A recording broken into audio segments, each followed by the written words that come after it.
మన ప్రభువును మన రక్షకుడు అయిన యేసుక్రీస్తు నామమున అందరికీ వందనాలండి. దేవునికి స్తోత్రాలు.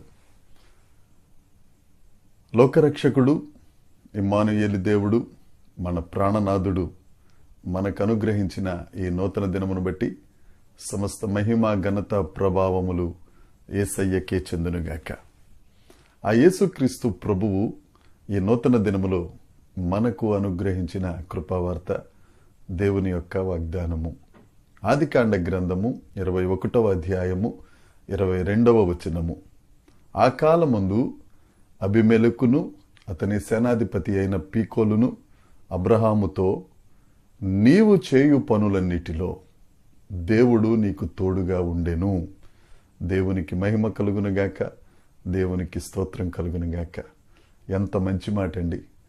నువ్వు చేసే పనులన్నిటిలో దేవుడైన యెహోవా నీకు తోడుగా ఉన్నారు అని అన్యరాజు అన్య సేనాధిపతి దేవుని కుమారుడైన అబ్రహాముతో చెప్పిన మాట.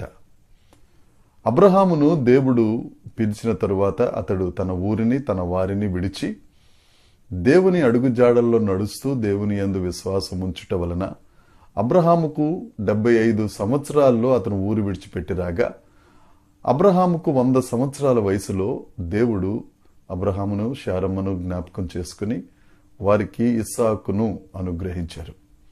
ఎప్పుడైతే అబ్రహాం గారి కుటుంబంలోనికి ఇస్సాక్ గారు వచ్చారో వారి కుటుంబం నవ్వుతో నింపబడిన. ఆ కాలమందు అన్యరాజు అయిన అబీమెలెకు అతని సేనాధిపతి అయిన పీకోలు అబ్రహాం గారి దగ్గరికి వచ్చి, నువ్వు చేసే పనులన్నిటిలో దేవుడు నీకు తోడుగా ఉండడం మేము చూసాం, కనుక మన ఇరువురి మధ్యన ఒక నిబంధన, ఒక ప్రమాణం చేసుకుందాం అని వారు అడిగారు.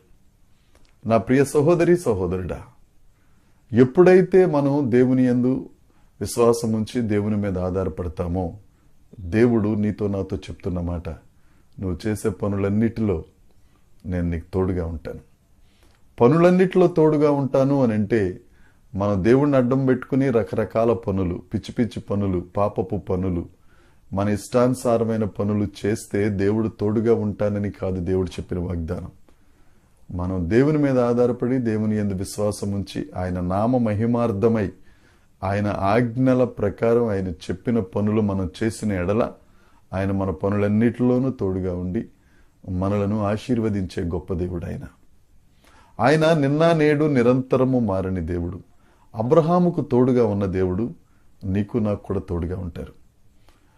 ఈ క్రొత్త నిబంధన కాలంలో యేసుక్రీస్తు జనన ఈ సమయంలో, ఈ ఆనంద మాసంలో కన్య మరియకు దేవుడు ప్రత్యక్షమై దేవుడిచ్చిన వాగ్దానం, ఇమ్మానుయేలుగా నేను ఈ భూలోకం మీదకి వస్తున్నాను. ఇమ్మానుయేలు అనగా దేవుడు మనకు తోడు.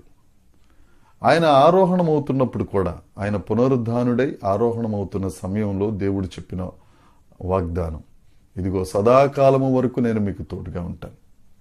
ఆయన ఎల్లప్పుడూ మనకు తోడుగా ఉండే దేవుడు. మనం చేయవలసిన పని ఆయన యందు విశ్వాసం ఉంచటం, ఆయన్ని నమ్ముకోవటం, ఆయనకు మహిమ కలిగే విధంగా మనం జీవించినట్లయితే ఆయన ఇచ్చిన వాగ్దానమును నెరవేర్చే గొప్ప దేవుడు. ఆయన మార్గాల్లో మనం నడుస్తూ ఆయనను సంతోషపెట్టిన ఎడల మనం చేసే పనులన్నిటిలో ఆయన తోడుగా ఉంటానని ఈ దినాన దేవుడు మనకు వాగ్దానం చేస్తున్నారు. నా ప్రియ సహోదరి సహోదరుడా, ఏ పరిస్థితిలో ఉన్నావో, నువ్వు ఏ పనులు చేస్తున్నావో ఒక్కసారి పరీక్షించుకుని యేసు వైపు చూచి ఆయన మీద ఆధారపడి ఆయన యందు విశ్వాసం ఉంచి ఆయనకిష్టమైన పనులు నువ్వు చేసిన ఎడల నువ్వు చేసే పనులన్నిటిలో నీకు దేవుడు తోడుగా ఉంటారు. విశ్వసిద్దాం, ఈ వాగ్దానాన్ని స్వతంత్రించుకుందాం, యేసయ్య మీద ఆధారపడదాం, యేసయ్యను ఆనుకుందాం. దేవుడు మనందరికీ తోడై ఉండునుగాక. దేవుడు ఈ మాటలు దీవించునుగాక. దేవుని కృప మనకు తోడై ఉండునుగాక. ఆమేన్, ఆమేన్, ఆమేన్.